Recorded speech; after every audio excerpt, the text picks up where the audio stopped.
Hello, listeners. This is Lee Price. This is Will Ford from Football 365. And you're listening smartly to At the Bridge Pod, a Chelsea FC podcast, although I would describe it as the Chelsea FC podcast. Magical from Eden Hazard. Kai Havertz in the Champions League final. Ivanovic! In the middle, it's just behind him. But it's tapped in by Hakim. Matic with the ball driver. Matic takes the net off. Hat-trick hero. Cole Palmer wins an epic, sensational game. It's time for another episode of At the Bridge Pod, your number one Chelsea FC podcast. Coming up on this episode, we are checking in with our player rankings for the third time this season, and I know what you're all thinking. Does Garnacho appear in Chris's top 10? Oh, welcome back everyone to another episode of At the Bridge Pod, and I am your host Mike, and I am joined in this virtual room filled with lions. I have Ollie, I have got Chris, with our Friday show on a Thursday, which is essentially a Thursday show now. But guys, what are you looking forward to this weekend? I've got two things. Oh wow, yeah, that's rare. I know. It's the rare double from me. First one is I'm going to celebrate a friend's birthday this weekend. So I'm traveling to London. I'm staying in the Stamford Bridge Hotel of all places. Wow, nice. Yeah, because it was cheap. Because it's the international break, and I'm a very dedicated Chelsea fan. I even stay there when there's not a game on. And my second one is I am looking forward to my first weekend on Twitter now that Joey Barton has left it. Did he leave it? I've missed that one. I've missed that one, Jeff. Good riddance. Did he really? I'm going to have to look at this. Let me Google Joey. Oh, I can see his account. I click it. It's still active. It's still active. Yeah, he's just taking a break. Unfortunately. What a devastation for the socials. What a loss to the game. That is a loss. Yeah, it does say that he's he's taking a break. That I won't be posting personally until I feel I'm in the right place to come back. Common sense pod. Anyway, Chris, what are you doing? Meant to have two games this weekend, but with the storm that's meant to hit tomorrow, I'm not so sure. Storm Claudia Pina. Yeah. Yeah. So seeing whether the games are going to be on. And if they are, then probably be standing in the rain for most of the weekend, I imagine. Yeah, the games. Imagine the type of you'd want to be playing away from the wind, wouldn't you? Imagine the goal kicks you could pull off. Oh, long throws as well. Actually, that makes me think, oh no, there's international break, so I guess the games aren't going to, Premier League. Yeah, that'd have been interesting, wouldn't it? A long throw at that speed. That would have been it. That would have. Mikel Arteta would have been buzzing this weekend. He'd have loved it. Set piece trifles. I love it. I've got a packed weekend as well. I'm a bit like Ollie. I've got a packed long weekend because I'm off tomorrow. And then I'm also off to Worcester. So that's nice, going out with my mum, doing a bit of Christmas shopping. That's nice. Saturday, more Chris, you're loving my weekend because Saturday I'm off to the festive gift fair in Birmingham. I'm really hyped for that. I really cannot. That's a surprise my girlfriend dropped. So it is very festive. Don't play Christmas music. We're nearly there. I had to go to a supermarket to do shopping this morning, and I started playing Christmas music. Really? It's my favourite time of year on the podcast because it's 42 days if you wondered. Christmas. Why can't people just wait till December? No, fuck you. No. 42 days till Christmas, listener. Did I listen to a Christmas song this week? Yes, I've listened to Ariana Grande, Santa Baby. I love that song. Oh, class. I had to. Yeah, it's one of the few things on the podcast there is a genuine and irreparable disagreement about. Yeah, there is. Do you know what? When we mentioned about when a listener asked about desert islands and who could we live with on a desert island, Chris and me together at Christmas time, but Christmas is actually November. Can you imagine that?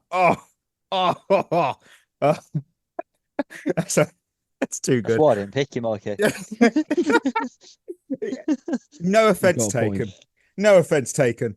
Well, there might be some offense taken this weekend because there's some picks for my games. I've got Saturday, 1:30. Man City women, Manchester United women, Manchester Derby. The stakes here couldn't be higher. First versus third in the WSL. Ideally, a draw would do Chelsea the biggest favour in this title race. Honestly, I wouldn't be too gutted if United nicked it, because we'd still be, I think, 3 points ahead if we win our game. Either way, massive game, and huge for the title. So, one to watch. 7:45, yeah. Slovenia, Kosovo. You're thinking, what are you fucking around with here? We're tracking the holders of the unofficial World Cup here. Kosovo are currently having that crown. Slovenia are next in line to challenge it. We already follow the Champions League and Club World Cup unofficial champions, which no other platform seems to do. So only feels right to keep tabs on the actual version that people do keep tabs on. So if you're a football nerd, there you go. Slovenia, Kosovo. Yeah. Wow. And I know, Chris, I can't wait for it. And 7:45 on Sunday, Italy, Norway, top 2 in Group I face off. And this is interesting because Italy look like they found rhythm. Norway boasts their generational golden core. They've got Sorloth, Asgard. Love that guy. Asgard, Strand Larsen, Odegaard, and of course Erling Haaland. I think this is pure football. I haven't seen if Norway are winning tonight, because I think if Norway win tonight, Norway won 4-1. Yeah, they did. I think that means they've qualified officially. Haven't they? Italy. Oh yeah, they've qualified. Yeah, you're right. Yeah, because if Italy win, they'll be on 18 points, and they'd need a 19-goal swing on the final game. Match fixing there. Italy, so they allegedly, they haven't officially qualified then. No, if Italy beat Moldova, who've only got a draw in this Group I, then they'll be on 18 points. And if Italy beat Norway with a 19-goal swing, then yes, they would be through. Obviously, that would have to be big time. Yeah, massive. I do my best. I work with what I've got. I can't help. Happen. The international break is shit. It could be. Can you imagine though what a generational call from you that would be if Italy did beat Norway 20-0? I don't work for FIFA. I don't work for UEFA, but I'd be investigating that. No doubt about it. No doubt. I would not trust that whatsoever. What I do trust though, especially if someone had put a tenner on it.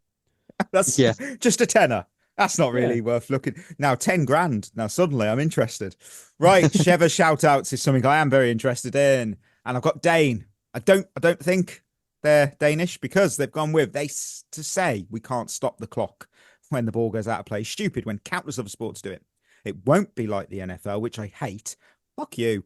But more like Australian football. I grew up watching Aussie football, and they stop the clock, and when the time's up, it's up. It will stop time wasting, be more exciting, and is a more accurate way to ensure games are played the correct time frame instead of guesstimating the added time. Anyway, love the pod, gents. You know what? That was really great until you said you didn't like the NFL. So I'm disregarding. I still liked it. Look, he's spot on. I just don't know how they would do it. They would have to do 60-minute rule. They'd have to, wouldn't they? Otherwise the games would be very long. Stop and stuff. Yeah.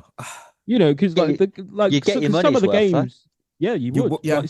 You get more game time, wouldn't you? Because isn't it like the average game now only has the ball in play, 55 minutes of the time or something? So it's like, if you made it an even hour, you're getting more for your money. You would never see your family for some games, because they just, imagine if you played like Sunderland. Oh no, Sunderland don't time waste as bad as some other teams do. Everton, Jordan Pickford, I just feel time waste. Yeah, that's worth a point deduction. Faris though, Chelsea beat Wolves. Will Chris be on today? Been following the pod since Tuchel got sacked, as 2 seasons now. So 2 seasons. First time posting. Just wanted to say I love the show. Big shout out to Mike, Chris, Ollie and Berth. Always look forward to each episode. Much love from Singapore. Well, big up Singapore. Damn right. Oh, hell yeah. Appreciate that. Thank you. Alex. One of the cleanest cities in the world. Is it? I believe so. Oh, my high register there when it was like, I've Googled that. Alex, did the Barcelona 8-2 hurt Bonpastor? Feel like ever since then, she's been afraid to attack. Feels she really isn't confident in the current attackers, with Guru, Jojo needing to be phased out and Lauren James hurt. 4-3-3 is her best formation, but it comes with a weak right wing currently.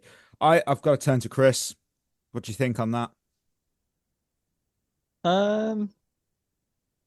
Yeah, it could be.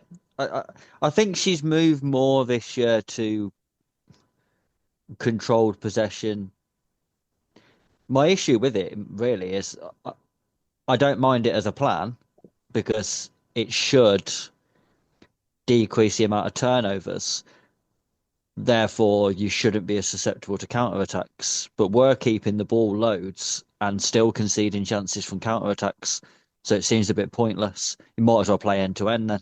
It doesn't make it because it's get not more chances to score. Yeah, because it's not serving the purpose it's there for. So possibly, I don't think she's fully happy with the attack, but I don't think she's really playing anyone enough for them to get in a rhythm either. I think it's a little bit of both. I think the players are probably letting her down, but also she's not playing the same players game after game and giving them time to get into that rhythm. Fair enough. El House 75 rounds us off with Birth with the masterclass in the game. Estevao should start against Burnley and rather than Barca. Hear me out. They're going to sit back, same as Wolves. He will help us break them down. With the high-line Barcelona play, I'd rather have Neto's pace early along with Garnacho. If we can keep it at the net, I want that version of Enzo pinging it out wide to either winger to be through on goal. Steve can start at cam if Palmer isn't ready. Also open to Neto at striker to play for counters. Makes sense. Yeah, I don't hate it. No. Oh, thank you, as always, for your reviews, thoughts, and everything else. If you want yours read out on the show, head over to Spotify, drop a comment on this episode, and if it's good, we'll shout it out. And if it's bad, only if it's we good. might shout it out. That's true. Right, with that, we will hit some news.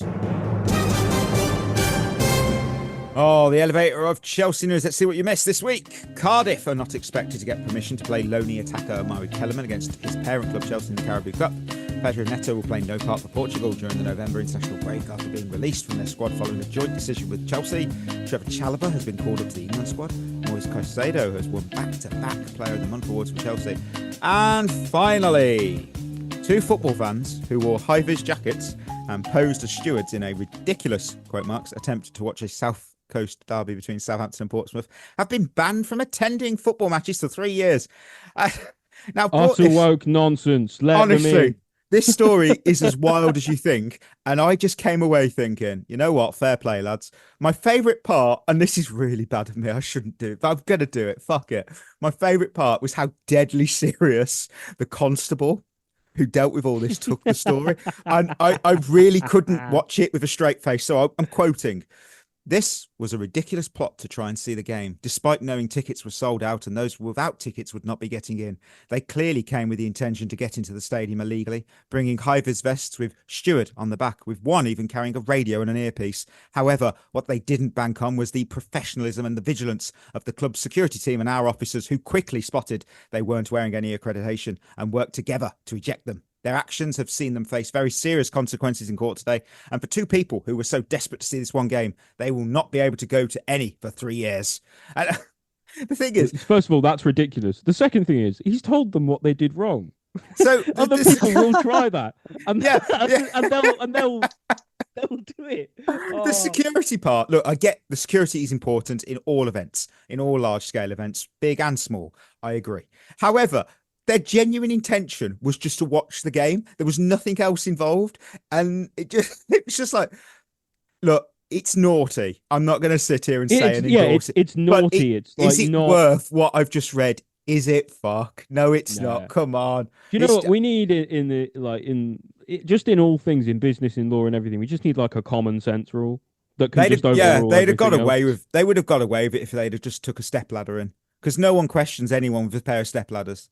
Just doesn't happen. Did they get in? Yes. Good. That's bad. So that it works. Is bad, isn't it? That is really bad. Well, it's spoilt my plans for next week, so can't do it. Yeah, that's what Mikey will be doing. Devastated.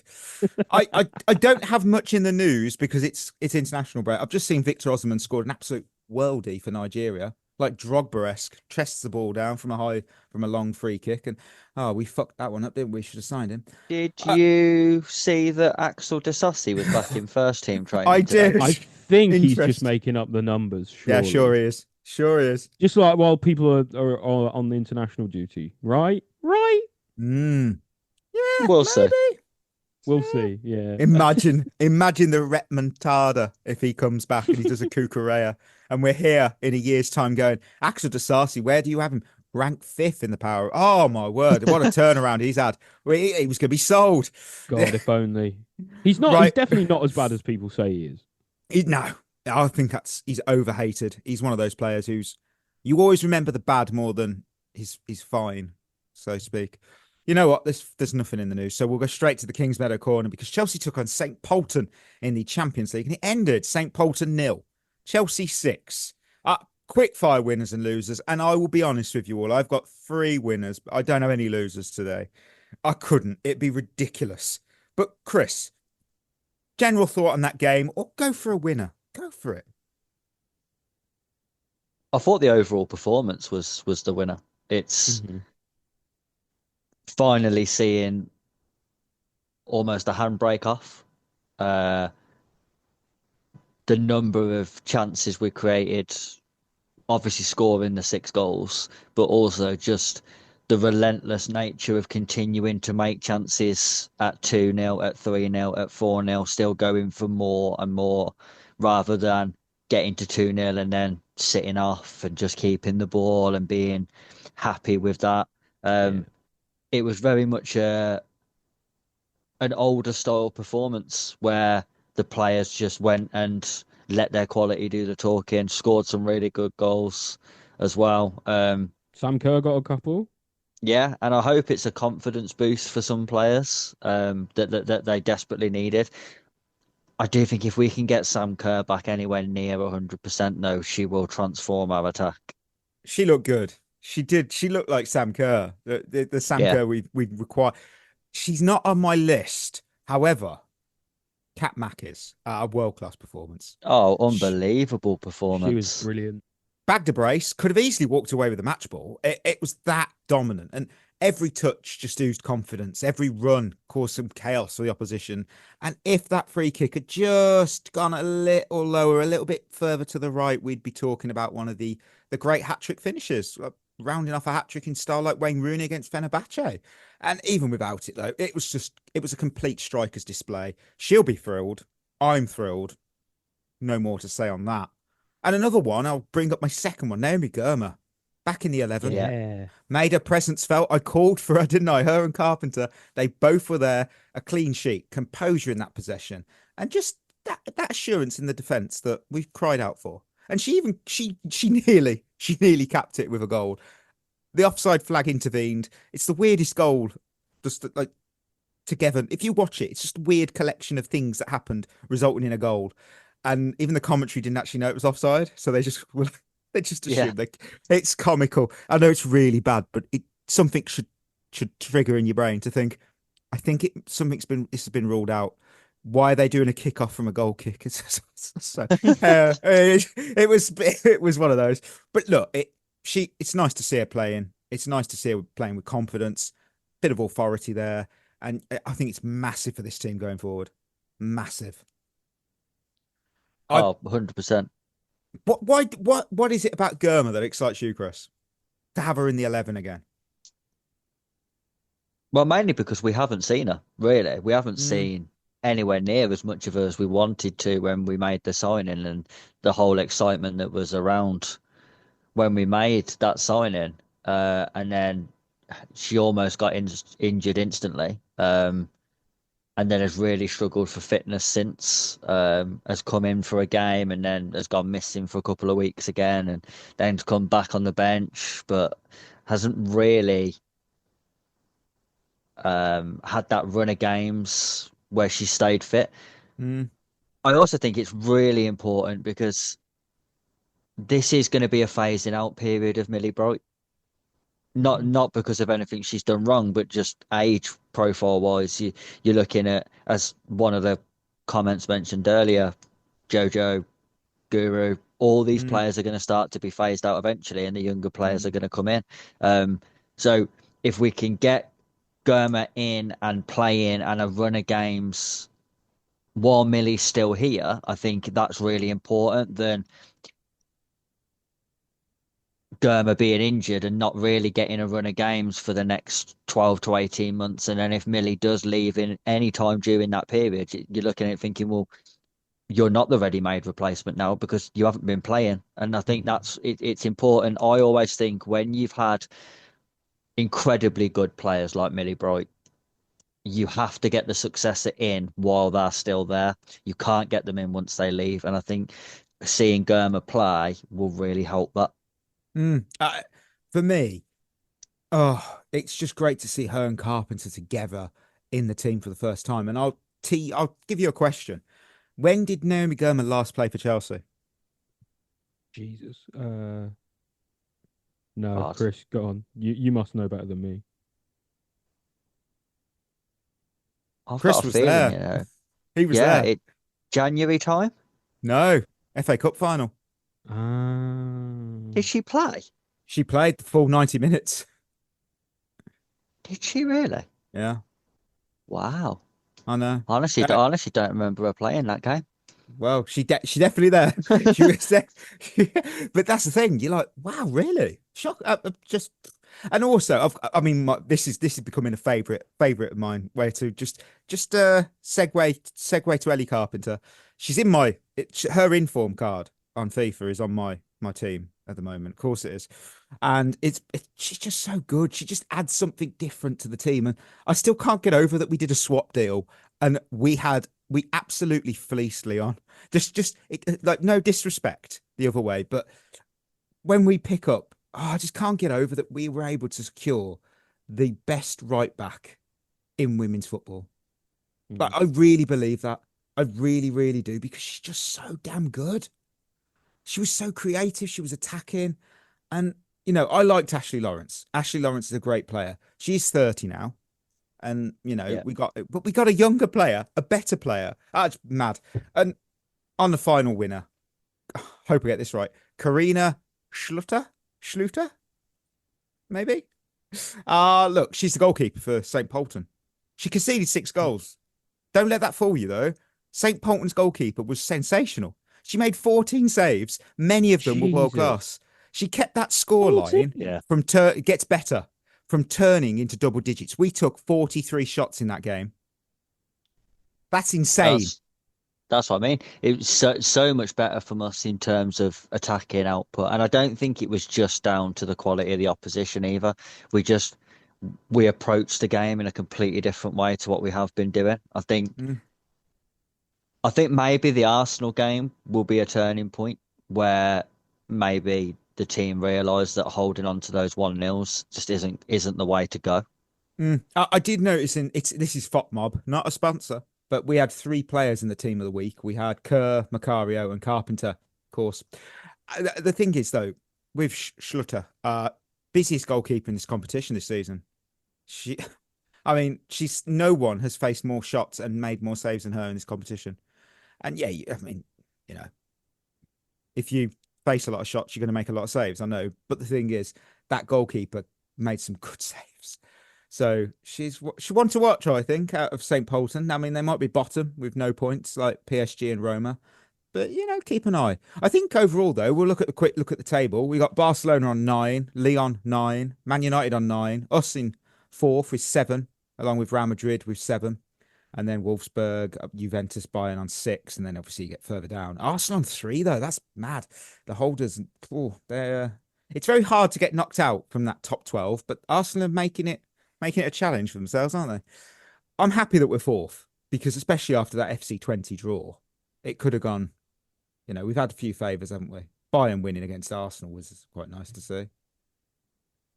Yeah, it's another league phase where it's harder to go out than go through.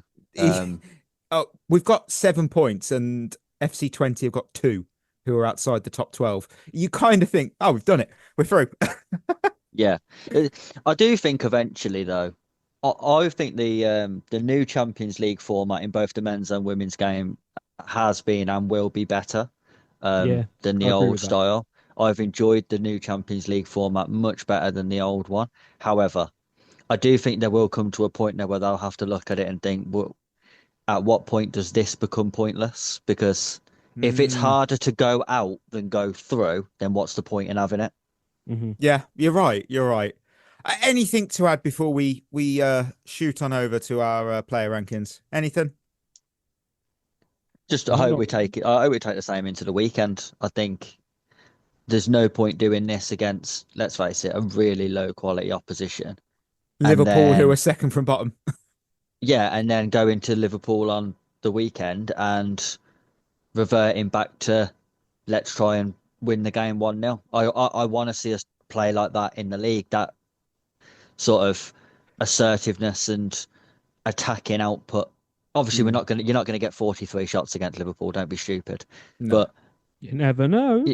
Just continuing to go for it though, like the boring, laboured, walking football we've been watching just is nowhere near what this team should be doing.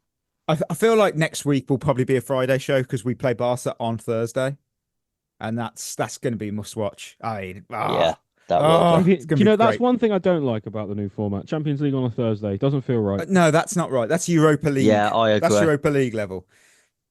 One thing Ollie does like, even though I don't think he's actually been on. Has he been on for a rankings episode, or is it just Berth who doesn't seem to appear? I don't think he has. No, I do turn up for the ranking episodes. You did last time. Yes. Oh, well done, Ollie. Through the spirit of a text message. That's how we got your rankings. Yes. Right, so that means it's that time again it's our third check-in of the 25-26 season for the player rankings. We've seen form swings, we've seen redemption arcs, sort of. A few absolute injury disasters since the last update. So today we're going to dive deep into see who's flying high, who's falling fast in this Chelsea squad. Is there any surprises? Anyone gone missing? We got it all covered. So we got to start with number 10. Number 10. I'm not going to do the sound drops. Number 10. Number 10. I'm going to be fully open and honest here. Romeo Lavia was 10th for me last time. He's not in my top 10. I don't think he's probably going to ever return. I think that's a bit unfair, Mikey. Yeah, well, yeah. Bare minimum is to be fit, I feel. But I've got Pedro Neto, and I really like Neto. I really do. Less so than last time, because last time I had him at 7. But his work rate, his attitude. Crikey, Mikey. This was the 9th of October. Come on. He was 7th. But his work rate, his attitude, his desire. But as I said in recent winners and losers segments, my washing machine works hard. I don't applaud it every time it completes a cycle. Effort alone isn't enough anymore. His defensive contributions, I am admiring. I am. But the attacking output's not been consistent. Are you calling Pedro Neto a washing machine? I might be. The Wolves game sums him up. Yes, he scored. Outside of that, he didn't do anything. He didn't do anything. Brilliant. For someone of his ability, because he's got ability, the expectations are higher, and he remains in the top 10. He needs a statement for me, and well, I don't know where the next international break is, so whatever. He needs a statement month to come up to stay in the top 10 for me. Oh, that's harsh. Who have you got at 10, Ollie? All right, don't hate me. Oh, fucking hell. I've got Robert Sanchez in number 10. Oh, that's fair. That's fine. Okay, all right. Chris had it at 7 last time, so. All right, that's insanity. I'll give you a pre-spoiler now. He's in my top 10. And he's in mine. The reason I've got he wasn't in mine in the last one, so him actually getting onto the list at all is quite impressive, especially because of the clangers he was having at the time. But he's been quietly pretty good for quite a while now, and I'm liking more and more the more confident he's getting, the more he's coming for crosses. He's a good shot stopper. Dare we say we were too quick to judge Sanchez, or maybe he's just been crap up until recently? But long may it continue, because he's been much better lately. Yeah, and also because he's important, because without him we'd have Jorgensen in goal, which is highly important. Definitely. Doesn't happen. He's not in your top 10. Surprisingly not. Chris, who's at 10 for you? I've got new entry. Ooh. New entry. Go on. Who have you got? I've got Malo Gusto. Good. Deserves to be in there. Yeah, I think he's another one where I wasn't sure whether he was going to play at all, and then sort of when he kept getting deployed in centre midfield, you thought, I mean, his Chelsea career's coming to an end. But he's actually been decent over the last few games I think he has played central and done okay. He's played right back and done okay. I don't think he's been as good as he was a couple of seasons ago when he was unbelievable. But I do think he looks like a player who's getting back to form, and I hope he does, because we've seen when he's on form, he is unbelievably good. Yeah, I think that's very justified. Right. Number 9. I have dropping down one, João Pedro. Frustrating month for João Pedro. He's found the net against Wolves and Spurs. The latter was a crucial winner. Overall, though, they've lacked the spark that we saw earlier in the Club World Cup. And really want that. I want that João Pedro back, I do. And his goal against Spurs, you're going to go, but it's the winner. Yeah, it is, but it was Caicedo. That was Caicedo's individual brilliance more so than He also João Pedro. missed more chances than he scored in that game. And how often would we criticise Jackson for doing exactly that? Exactly. Only right. The raw talent's there. Let's not deny it. But, I think once Cole Palmer's back, I think João Pedro's movement and confidence hopefully will elevate again. The pieces are in place. Let's hopefully see them. Ollie, I've got a question. Sorry, I've I've just got a question for you on João Pedro, though. Okay. Cole Palmer comes back and is fit. Mm-hmm. Does João Pedro play? Depends where they put João Pedro. I think he starts on the bench and comes in, or he starts up front. Because when he was starting up front with Palmer in the Club World Cup, he was very good. Yeah. It's interesting, though, isn't it? Because it'll be interesting to see what happens to Delap then. Because bench. Yeah, well, one of them's got to be on the bench. That's the thing. We already know what the pudding tastes like because we've seen it at the Club World Cup. João Pedro up front, Cole Palmer behind him. Liam Delap is an unknown ingredient. Do we want to risk it? It might taste like crap, and he might get sent off. That also seems to happen. That's a very good cooking analogy. Back to back to back. It was very good. Yeah, I try. Chris, who's number 9? No, yeah, Chris, you started. Who's number 9? Another new entry. Wow. New entry. I've got Garnacho. I love it. He's not in mine. Had a really good month. I've seen the other options on left wing. I don't like any of them any better. So he's, as I said on the last pod, I think he's our most in form left winger. Yeah. So I think he's got to be in the top 10, hasn't he? How do you feel about saying that? I honestly don't care. Because ultimately, people Cope and seem to see, think, Chris. Cope and see. people seem to think that it would bother me if he does well. But if he does well, it's good for me. It doesn't mean I have to like him. I still don't like him. I still think he's a ballend. What if he presents you a signed match shirt from when we lift the Champions League later in next year? I'll sell it. Yeah, I know Chris too well. Fuck it up. Ollie, who's number 9? He's exactly in the same spot as he was for me last time, and I've gone with Malo Gusto. A bit similar to Chris.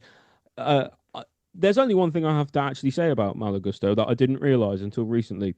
We've won, I think, every single game, at least in the Premier League, but I think maybe also in the Champions League for us this season, that Malo Gusto has started, we have won. Oh. Every single one. That is interesting. Considering that he gets quite a lot of stick, and maybe rightly so in some cases and maybe not in others, it's interesting to see a player that is at times quite derided by the fan base actually is quite vital to our success, it turns out. So maybe he's just being carried in its luck, but I don't know. At some point, the numbers would have to say it's not luck. So he's clearly been pretty good. He seems to be adapting to that new role that Maresca's given him. I can't complain because I really like him, and he seems to be a great character in the dressing room. I like him a lot as well. And he's got. Do you know what? Like, I know he does misplace passes. There's no doubt about that. But he's very secure on the ball. He's actually quite technically gifted. If people talk about him like he's some kind of bozo, he really isn't. No, not at all. He's an intelligent player, and he's clearly learning that right back, that inverted, whatever that role. He's not always perfect, but the thing is, he's trying, and he could have easily just gone, fuck it, I'm gonna kick my feet up and ask for a move, and he hasn't. So fair play to him. I like the guy's attitude. So next up, I tell you what, my Firefox is not working too good. It won't let me click on my board. Here it is. Here it is. Number 8. I got Robert Sanchez, a deserved new entry for me, an absolute deserved New entry. A player who's, you know what? I've got a defense here. I hate it so much, man. His excellence has gone under the radar because since his red card against Manchester United, Sanchez has been near flawless. And in fact, I'm not just going to say that and people are going to go, has he? 0 errors leading to goals or chances all season. That's backed up by the stats. That is better than last season. He's had 3 clean sheets in his last 4 Premier League outings. That's a goalkeeper who's on the right path. He's in control. And he is often criticised. He's so easily criticised. And I say this, he's rarely praised. I always hear even big social media people with Chelsea now, I very rarely hear him praised. And I mean that. But right now, he's earning every bit of the recognition. That's why he's entered at 8 for me. The one thing I will say about Sanchez at the moment, because you're right, it has been since that red card that he's been good. But for him, that is only 8 matches ago. So he could very easily revert the type, but I hope he doesn't. And you also have to remember that that scares me now. It used to make me happy. I'm like, give him a go. I watched him in person and I was like, what are you doing? Mind. No. So fair play, Sanchez, you know. You fucker. But you clever fucker. You've won by default. You're doing well, mate. I'm not going to criticise him at all. He's done well. Chris, who's 8? Up 2 places, I think. Oh. I've got João Pedro. Interesting. That is interesting. He's not in my list at all. He's moved up by default because I do agree with what you said about I don't think he's been great. So he's moved up really because the new entries have come in at 10 and 9. So, but I still think you look at it and you think, even though he hasn't been great, he has got 2 goals in his last 2 games. And is that enough though to be considered the most important, like one of the most important players in the team? Maybe it is at the moment, but again, I look at it and I think if he wasn't there, we'd be playing Buonanotte. So yeah, I'd argue that he probably is quite important because I don't want that. I'd be putting Steve there personally, but I'll just say Neto is not in my top 10, and I'd rather see Neto not playing than João Pedro not playing. Okay. Yeah, that's probably true. Neto's not in mine either. Ollie, who have you got at 8? Another new entry. For me. Go on. It's Trevor Chalobah. He's also actually been surprisingly important in a lot of the games we've won this season.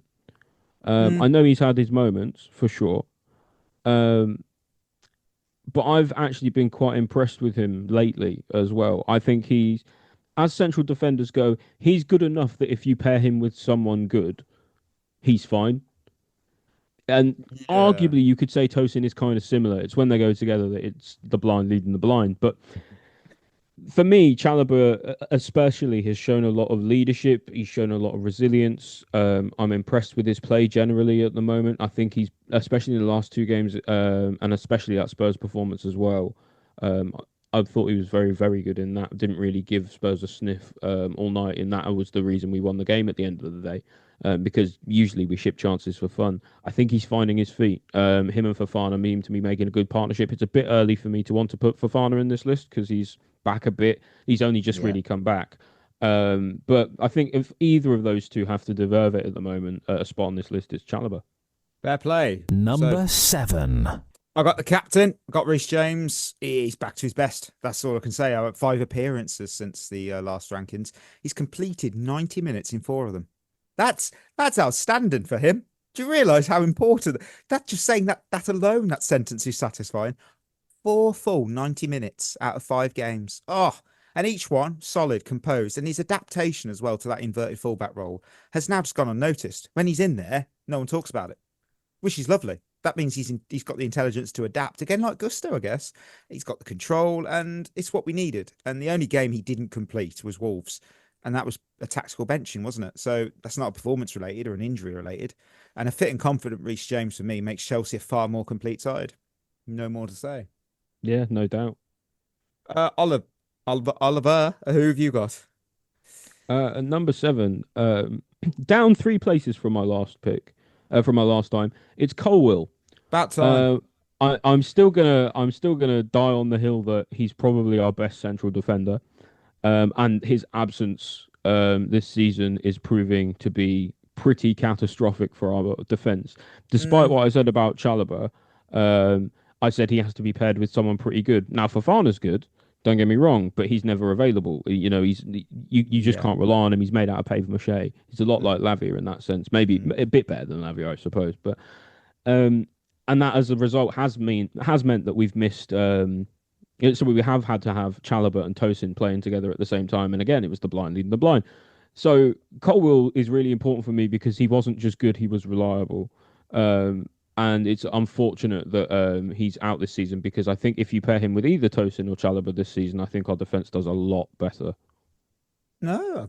Interestingly, on Colwill, I do think sometimes, again, Colwill's being spoken about in such high regard because he's not playing.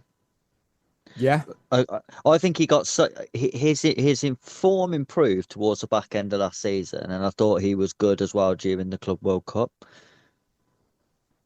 But I do think people are talking. Some people, not you, Ollie, because you're quite measured on it. But I mean, some people, the way that they're talking about the way we're missing Colwill, you'd have thought we'd been missing prime John Terry.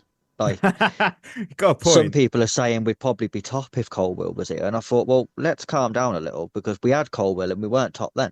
Like, he's good, Colwill. I also think it really helps a player when they go out injured and the person coming in is utterly shit.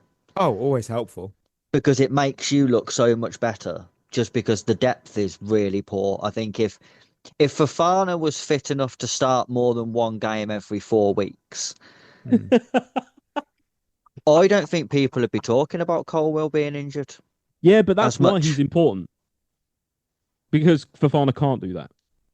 Yeah, now that Fofana's come back fair. and he's played a couple of games, I've actually bumped Colwill down a little bit, because I think if he can stay fit, then Colwill will probably fall out of the ranking eventually. But until that point, until he can prove that he's reliable enough to have anchor that defense with Chalobah, then Colwill is going to remain important until he isn't anymore. Do you see what I'm saying? Yeah. Chris, who do you have at 7? Down 1. I've got Enzo Fernandez. No, I thought he was really good last game, but I do think he's been a little bit up and down. I think when we talk about the team being inconsistent, and it is, I think within that you have to look at the players who are also inconsistent, because that's the reason why the team's inconsistent. You look at Caicedo, for example, Cucurella as well, probably. They're ridiculously consistent players. You know, they're somewhere between, well, Caicedo's somewhere between an 8 and a 10 every week, but you know, somewhere between a 7 and a 9 every week, both of them all the time. Enzo Fernandez is more like an 8 and then a 5 and then a couple of 7s and then a 4. And it's like that inconsistency in him is contributing to the inconsistency in the team. When he's on it, like I thought he was against Wolves, he is fantastic.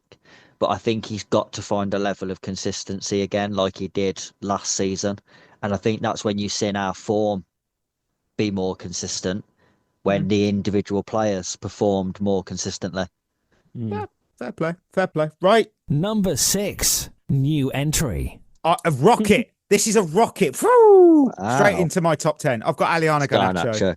Yes, he's burst. He's bursting at the loins into 6th place, because he has been electric down that left-hand side. He has. I've got to give him his praise. 4 goal contributions. Electric as in 5. shocking. No. 4 goal contributions in 5 games. Tell me that story alone. He has been relentless there. He has been all right, hasn't he? He's been productive, and he doesn't need me to tell him he's confident. He was confident when he was born, and he's one of the only players who he doesn't look backward. He always looks forward. Yeah. He's a direct attack threat. He doesn't go, I'm going to just look for the sideway. I'm going forward. And look, no shock. Estevao is going to edge him in overall sharpness. Of course he is. But Garnacho's actually showing me some consistency, and he's showing attacking work rate, which I love. I can't ignore it. Every game, he is involved in our attack, and I can't ask for more than that. Maybe a bit more defensive work. I do like that they get him on the ball a lot, and he does try. I like that he takes a shot, and he doesn't sideways pass. I think he's definitely got some places to. I think he's got to be a bit more consistent for me before he gets to the top 10. I have to. It's partly to piss Chris off, isn't it? No, I really do think he should be 6th. Yeah. Chris, who have you got at 6? Down 1. I've got Cole Palmer. I am glad you said this. I think he's dropped every time that we've done it so far. Yeah. Mainly because he's not playing, obviously, which doesn't help him. But also, the team is winning without him. Mm-hmm. Which I think is fantastic, because when he comes back, he is going to make the team so much better because he's such a good player. But maybe we won't rely on him as much as we did before. So are you saying, in a sense, that him dropping down the list is kind of a good thing? Yeah, because it means that other people have took over and actually stepped up while he hasn't been there. I think if he was still top 1 or 2 in this list, I think you're looking at it thinking, well, the rest of the attackers were a waste of time then. Mate, we'd be bottom 10. We'd be in the bottom half if we was. Yeah, well, this is it. Screwed. It'd be interesting to see what happens when he does come back in terms of, how fit is he going to be? How sharp is he going to be? And how does he fit back into the team? Which is only a good thing to have. I just think from his point of view, I can't put him sort of top 4 of importance because he's not there, and the team is 3rd in the league, so he can't be that important. Correct. Oliver, what have you got at 6? Just checking what I put in last time. He's not moved at all for me. It's Enzo Fernandez. Okay. I just think he's very good. I know he has off games. When he's on it, there's basically no one like him. Especially in the last couple of games, he's been finding some really nice, incisive passes from deep. It reminds me a lot of when he first signed, and the way he was playing under Potter, where he was doing a lot better. It's taken a long time to get here, but it feels a little bit like now Enzo Fernandez, there's just more to his game. He's a more well-rounded midfielder overall than when he came. He started off doing the passing, then he was pressing high under Poch. Now he's kind of doing a little bit of both, and he's kind of flourishing. I'm really happy to see him doing well. There was a lot of call it an agenda, call it whatever you want. We said Enzo wasn't good enough for a long time, especially for the money spent, but he's proven us wrong now, and he deserves to be here. I've got number 5. I've got Chris's number 6. Down 2 spots. I got Cole Palmer, just due to the absence. I'm not performance because can't judge him. He remains. He's an operator. He's class. He's a catalyst. He makes us more dangerous every time he's on that pitch. Of course he does. But Chris has said it again. It's the team's ability to keep winning without him that's factored into this drop. Make no mistake though. Once he's back, he'll probably uplift the attacking fluidity. He'll jump up the player rankings, maybe 1 spot, maybe 2. I don't know, because his intelligence and finishing are so missed. But in the same breath, we're not relying on him now. We're learning to play without him. We're better with him, but right now we're 3rd and we're still winning. So he's not as important. And that, again, Chris is spot on. It's good that he's not one of our top 3 players, because that's a worry. We've got other people carrying the load and showing that they're just as important to the team. So yeah, I'm happy with it. I'm happy. Chris, who have you got at 5? Down 1 from last time, I've got Reece James. Oh. I think him back fit is excellent, and getting a run of games and the quality that he's got. I think over the last few games, though, he's started to look tired. And I think the amount of games he's catching up with him, and I wouldn't be surprised if we seen him have a couple of weeks absence again at some point. But he elevates the team when he plays, which is a massive for him, and the fact that he can play now. I always would rather have Reece James on the pitch than not have him on the pitch. Even in his poorer games, he still has bits of quality within that game that can help us secure wins. No, yeah, fair play. Ollie, who have you got at 5? I've also got Reece James. He hasn't moved for me. Same as Enzo in a way.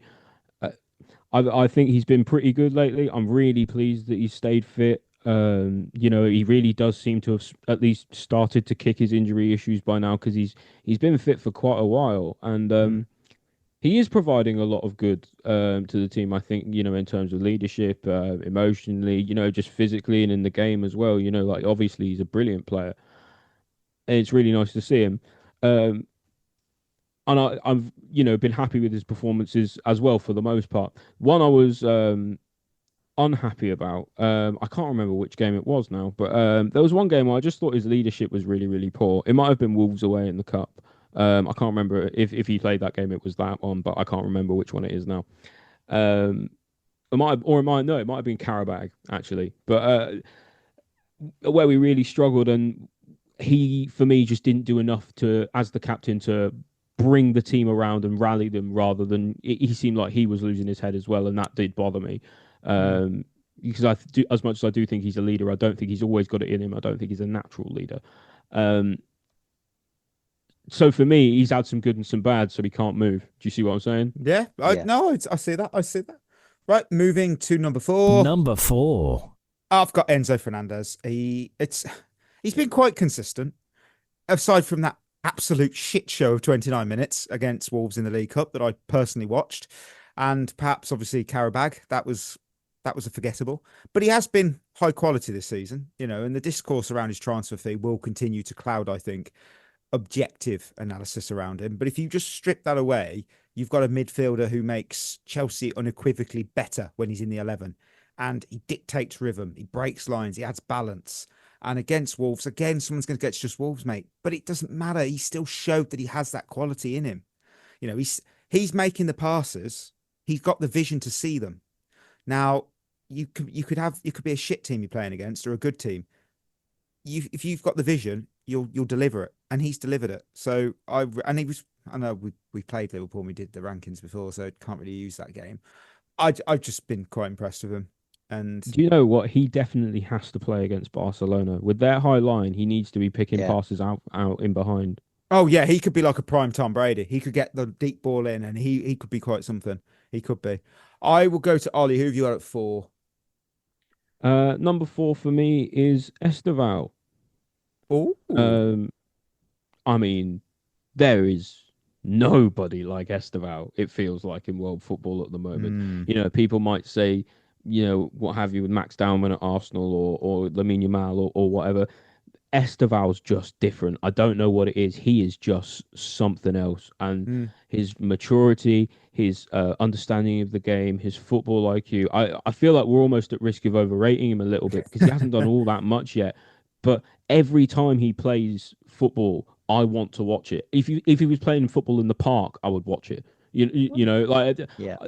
Because he's that fun to watch. And so for me, when you've got a player who can really elevate the crowd, get people off their feet, get people excited to watch the games that we're playing at the moment, because sometimes it can be a bit turgid and slow. Estevao, someone like that, someone like Estevao is just immeasurably important for the side and for the club as a whole. I think that's what's important. As much as we do football like we do with the podcast and everything else, football is meant to be fun. Sport is meant to be fun. You're meant to enjoy what you see. Estevao fun. That is so true. So, Chris, who have you got at 4? Up 3 places and into the top 4, almost definitely for the first time ever. I've got Robert Sanchez. Wow. That is high. Wow. That is impressive from Chris. That's a statement, that is. I would love to hear what you got to say. I'm listening. I think he's been quietly flawless since the Man United red card.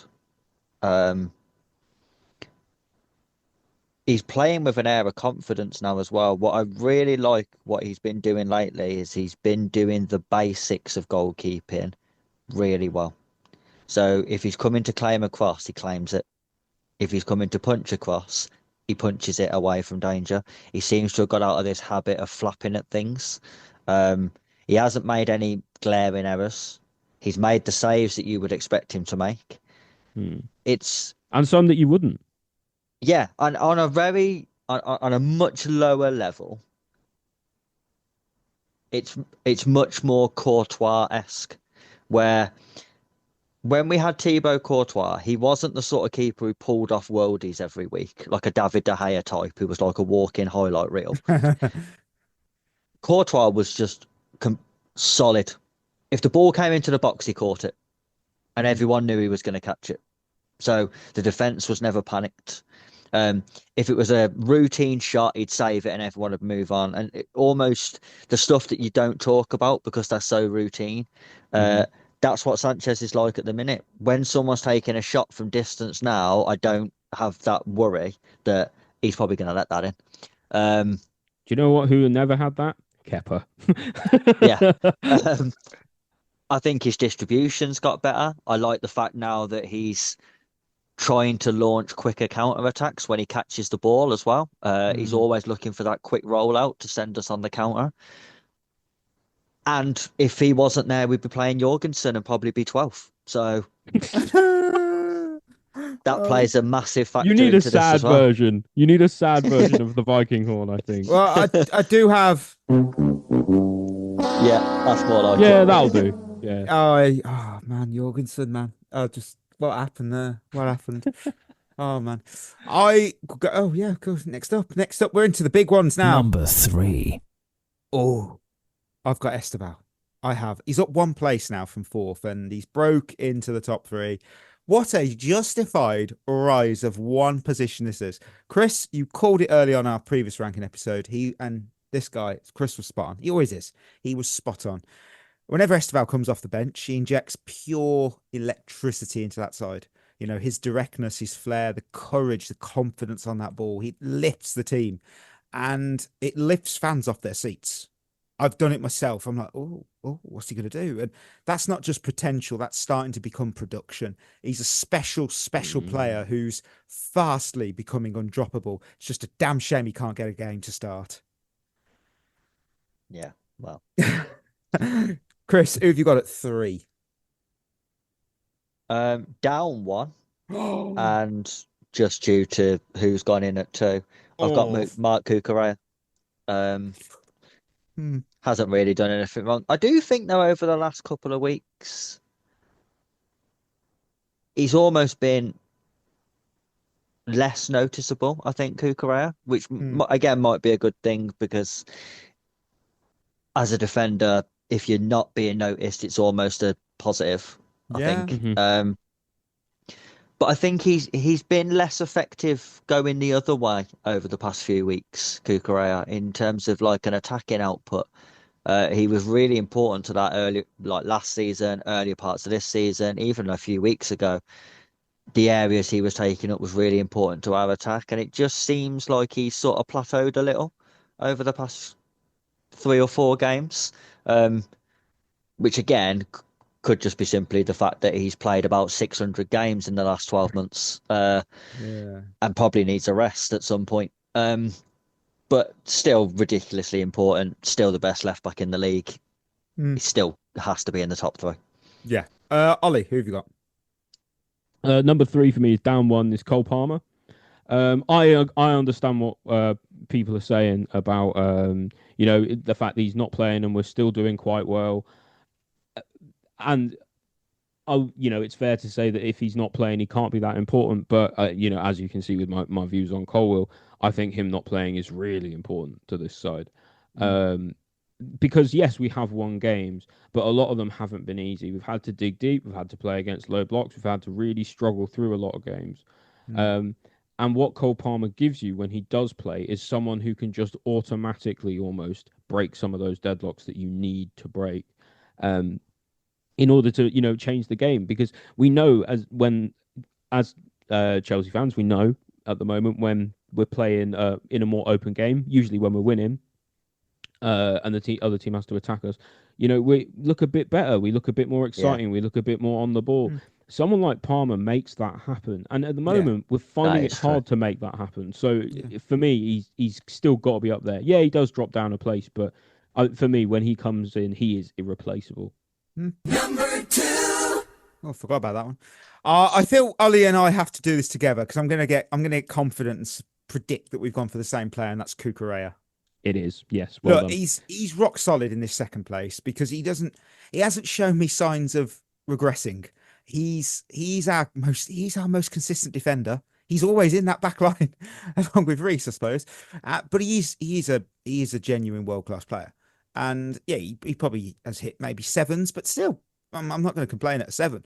His positional discipline and aggression in duels have made him indispensable in both in the defensive and the inverted when he rarely does it, but when he does it, he is the backbone in a sense because he's always there. So chemistry is important because players will go, "Oh, Cucurella's there again. I know Cucurella," that sort of thing. And I kind of like his shithousery as well. You got to have. We've said it before on previous episodes.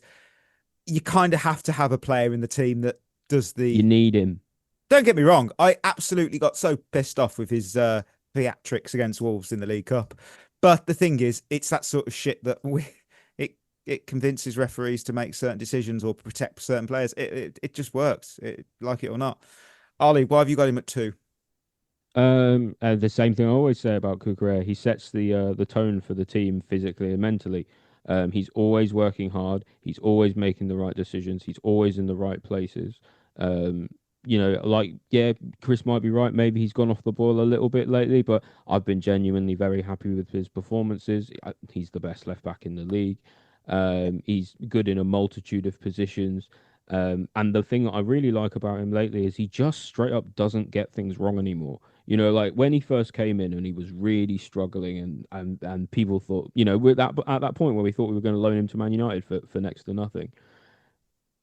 And then it just started to turn a little bit, and before you know it, he's become absolutely indispensable. The story by itself is amazing, but you've got to remember back then he would get something wrong almost every game, every game, and now it barely ever happens. And so you have to look at that and say, well, like what an incredible rise this is to being one of the least reliable players basically in the entire club to being one of the most reliable, and he would start for every team in the Premier League at the moment. That's saying something. Chris, if I know you got it too, but please tell me. Up 1, it's Estevao. I like it. I wasn't brave enough to do it myself, but I'm glad you did. I've got him at 2 because I know what people are going to say. Well, he's not starting games, so how can he be second most important player? I think the Wolves game summed him up. We're winning that game 1-0, which, let's face it, although Wolves was horrendous, and was probably never going to score in a month for Sundays. He comes on and within a minute secures the win just by being more positive. But I've got him at 2 mainly for the impact he has on the fans and on the other players. I think the team look more confident when he's on the pitch, and the fans seem more confident when he's on the pitch. It's a holistic thing. It all feeds each other. Yeah.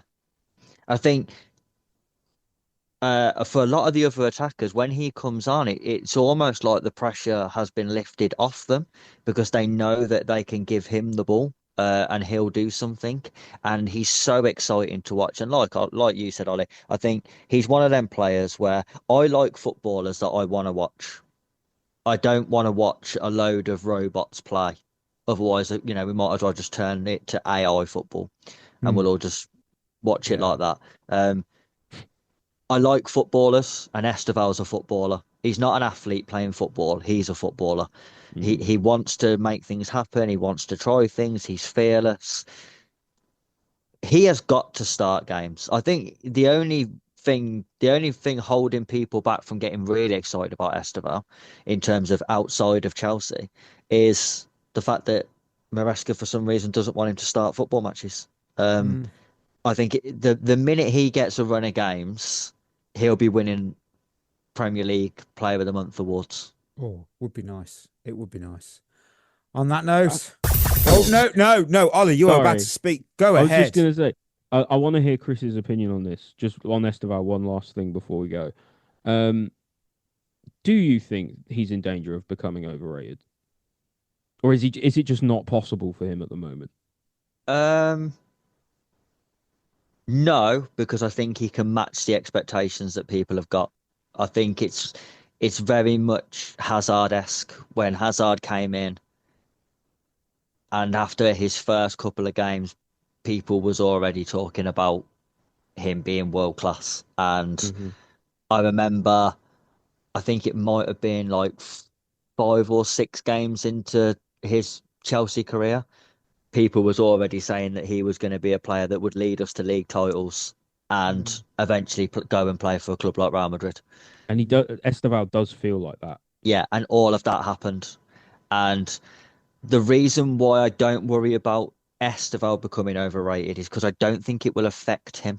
I think you can see some players carry that burden sometimes, and some players just don't care. Hazard was always one of them where you could just tell by his whole demeanour that you was never going to pressure him because it was just football to him. And Estevao carries that same stature of he just looks like a kid going to play football and doing something he loves doing without realising that he's doing it, on thousands of pounds a week in front of millions of people. Yeah, he looks like someone who's just playing. I just hope that he keeps that as he continues to grow. Like you say, it's great to love football, but what happens when, I don't know, for example, he's 23, he's played 4,000 games already. Is he going to lose any of that if he loses a bit of love for the game? Is that a concern, or he seems like such a professional? It maybe not, but for me, I don't know. I love Estevao so much that I'm genuinely worried about him. I think that says a lot. I tell you what, my main concern with Estevao is Maresca coaching him. That's not meant to be like a massive dig on Maresca, but Maresca seems like he's someone who wants to coach everybody, and I think Estevao is one of them players where you just leave him alone, and you just don't need to coach him. Yeah, you can give him little bits of advice here and there about positioning, but ultimately you just say, you just go play, mate. You go play football and let everyone else worry about all this tactical stuff. You just go and play. I think the minute he gets coached, we'll see a drop like we've seen in Cole Palmer. Because Palmer was exactly the same. When he first came in, he was exciting, he was fresh, he was a maverick player. And then he got coached, and everyone went, "Where's Palmer gone?" And it's like, "Oh, he's a system player now." And I think, boring. I think that's also because he did play a lot of games. He played basically every game possible that he could play for like 2 years straight. With all the international tournaments and stuff. So, but that's part of my concern with Estevao as well. Is and I think it's almost in a sense why I don't think it's a bad thing now that we're bringing him on rather than starting him every game, because we need to preserve that, because we don't want him to be burnt out at like 25. It's interesting. That's fair. It reminds me of like Eden Hazard under Mourinho, because even Mourinho at some point, which obviously we know the disaster of the third season, but if you look at the first two, even Mourinho was just sort of like, fuck it, just go play. Yeah. Because it's that ability, isn't it? You're a game changer, you're a maverick. But it's funny because that's what makes managers like Mourinho and Antonio Conte so successful, that they are pragmatic system managers. Like, they wanted everyone to do their role in a system. But both of them came across a player that was so good that they realised, I can't force you to be a part of the system. I just have to let you go and play, and I'll worry about the system built around you. Mourinho did it when he went to Real Madrid with Ronaldo as well. He was managing a player who you can't make him fit into your system. He just has to be allowed to do what he wants to do. Yeah. Yeah. But well said. Number 1. He's attained in our little, because we do our player rankings. You forgot, listener, when we do that little graphic, he's attained a perfect 10 from each of us, because we know who number 1 is. It is, of course, the man that covers every single blade of grass on this earth. It's Moises Caicedo. He's the best midfielder in the Premier League. And on current form, perhaps the best in the world, because even when he's not fully fit, Caicedo operates at an 8 out of 10 baseline. And it's just the ability. He dictates tempo, he breaks up play, puts out fires, creates goals. Now we've seen that against Spurs. Scores goals too. And bangers at that. And this top spot just belongs entirely to him. It's hard to imagine anyone, in my view, displacing him anytime soon. He's just the heartbeat of this team. Heartbeat. Guys, number one. Did you see that comment about Caicedo, by the way? I'm really annoyed now that I don't remember who said it. Some pundit, so a supposed Paul expert, Scholes said that the reason why Declan Rice is better is because if you put Declan Rice in Caicedo's place at Chelsea, Rice can do everything he's doing for Chelsea and better. If you put Caicedo in place of Rice in the Arsenal team, I don't think he can do what Rice is doing. And I thought, what a fucking stupid comment. Oh my word. I ridiculous. watched that. You guys talk about Caicedo and I'll find that. Go on. I mean, is there that really is just anything... stupid. Yeah, it's ridiculous. Is there anything more that we can really say about Moises Caicedo? He literally just does everything. He's a good defender. He's good at driving with the ball. He's good at passing. He's good at creating goals. He's good at scoring goals these days. And he seems to be a good leader. He leads by example on the pitch. He seems like a genuinely good person as well, for what that's worth. Is there anything more that you can really say about Caicedo? I mean, he's comfortably got to be at the top of this list. Just forever, it feels like. Can he ever get worse again? I don't think so. What's funny? I don't know if it was in the Spotify comments or if it might have been in the Discord. Someone said that they think he's more like SEN than Kante.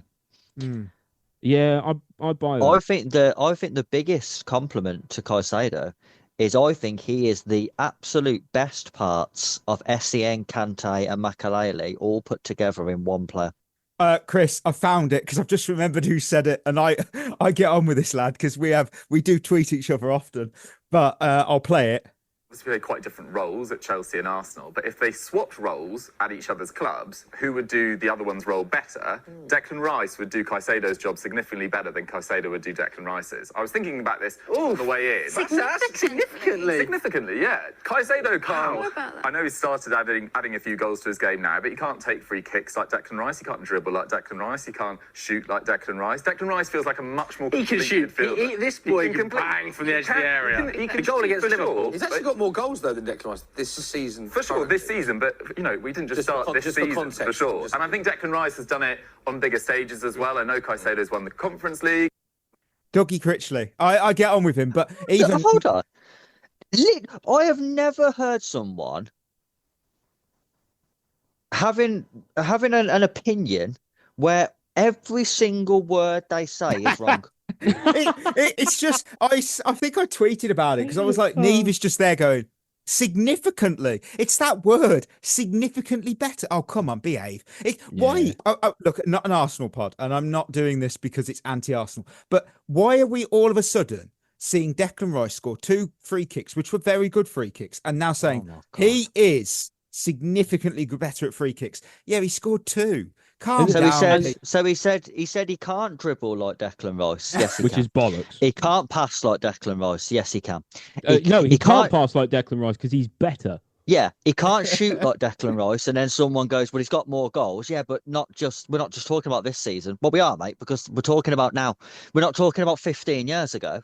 We're talking about now. Well, when Declan Rice was 12, he was a better player. Brilliant. But what's that got to do with today?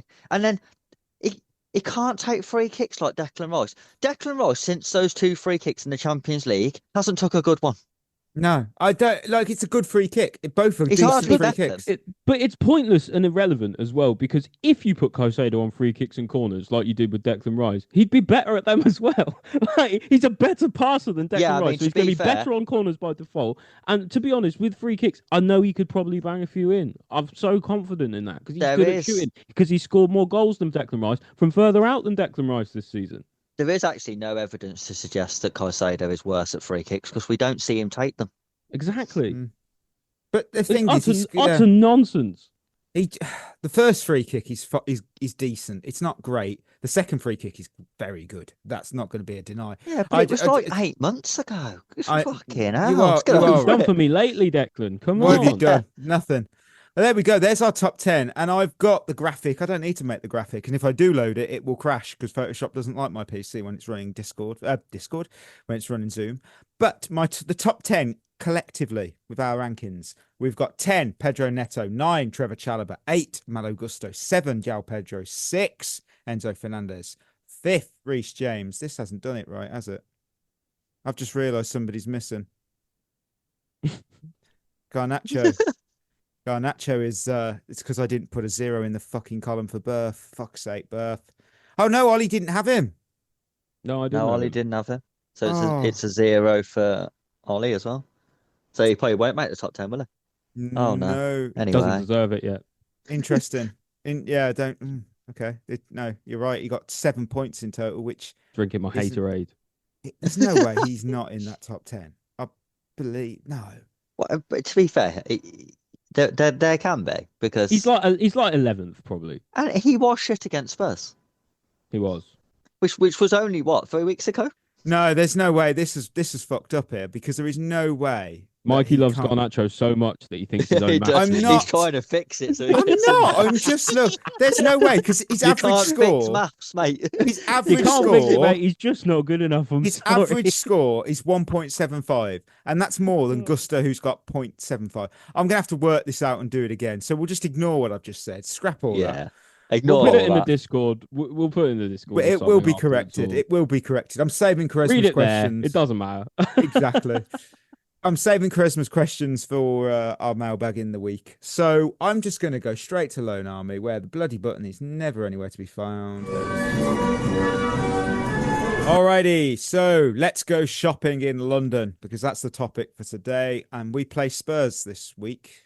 I wrote this a while back, didn't I? Yeah. It's because we never play Lone Army. We never play it. Just we don't play Spurs this week. No, just to clarify that for anyone listening. Sorry, listeners. We do not play Spurs. We won. It's all good. We played Spurs the other week. So I want the guys to name me the top 20 record sales that Spurs have made in their history. All prices in euros because it's from Transfermarkt. So I will look to. Oh, you know what? Who's in the lead? That's the question. I think Chris is. No, you are not. So I'm going to let you go first. Who is a very expensive sale for Spurs? Harry Kane. Harry Kane for 95 million euros in 23-24 to Bayern München. Gareth Bale. Gareth Bale, 101 to Real Madrid in 13-14. God, that feels so long ago. Kyle Walker. Kyle Walker to Man City for 52.7, 17-18. Luka Modric. 35 million euros, Real Madrid, 2012-13. Berbatov, he went for a lot of money back in the day. Dimitar for 38 million euros, Man United in 08-09. Robbie Keane. Robbie Keane, 24 to Liverpool, 08-09. A lot of money that back then. Ericsson? Christian Eriksen, 27 million to Inter Milan, 2019-20.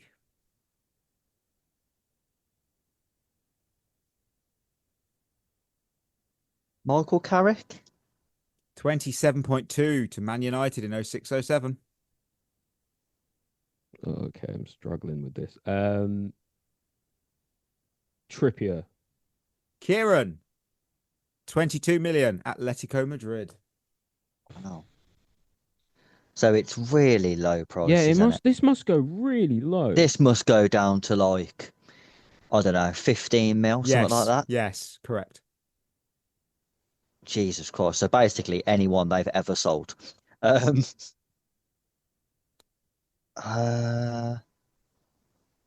Son, didn't they get 20 million for him? 22 to LAFC this season. That's a lot of money for a 33-year-old. It's also a lot of money for the MLS to pay. Yeah, damn right. Oliver Skip to Leicester. Oh, 23.5 last season. I'm just trying to name any signing at this point. Anyone. Oh, there's one on here. There's no way you'll get it. I'd be shocked if you did. Steven Bergwijn. He's on here for 31.2 to Ajax in 22-23. How did they get that much money for him? He was absolutely dog shit. He was shit. Emerson Royale. Emerson Royale, 15 million, the lowest on this list. AC Milan last season. See, the issue I've got now is I've forgot a lot of people who have been said. Roberto Soldado went back to Villarreal. That must have been about 15 million for Villarreal, 15-16. I'm trying to think now. This is really difficult. I'm trying to think. Surely someone like Sissoko went for more. Sissoko? No. Chris, you can win it.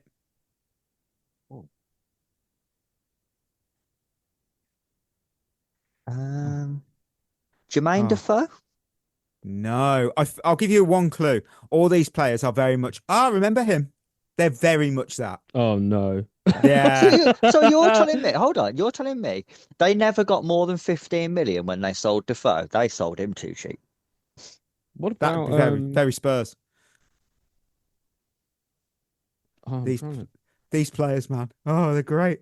Who did they have? Højbjerg? No. Chris. They didn't get more than 15 million for Højbjerg. I'm pretty sure they got rid of him for free. Spurs are a terrible club at selling players. They are, aren't they? They got two good ones, and then the rest of them aren't very good at all. Andros Townsend. Oh, he's done it. 15.7 million. Thank to you. Newcastle for 15-16 season. You could have had put me out of my misery. You could have had Juan Foyth for 15 million to Villarreal. Kevin Juan Wimmer. Foyth. Kevin Wimmer for Stoke, 19.4. Nabil Bentaleb for 19 million to Schalke. Nasir Chadli for 15.2 to West Brom. Oh my God. And this one shocked me because I didn't know he went for this much. Ryan Mason, 15.4 to Hull City. God, that really is a who's who of. Ooh, yeah, that's what I him. mean. You're yeah, like, you're right. Yeah. Listeners, we are at the end of another episode. Thank you, as always, for tuning in. Chris is going to get the points actually added to his score as I speak. And he's up to, he's got 2 clear now. He's got 12. He's getting we're getting close to the end of the year as well. Berth has no fucking hope. He's on 4. He's got to show up now every damn. It's been my resolution to be better at Lone Army this year. I feel like I'm going to push Chris to the edge this year. I hope. I think Chris is too consistent. He's too consistent.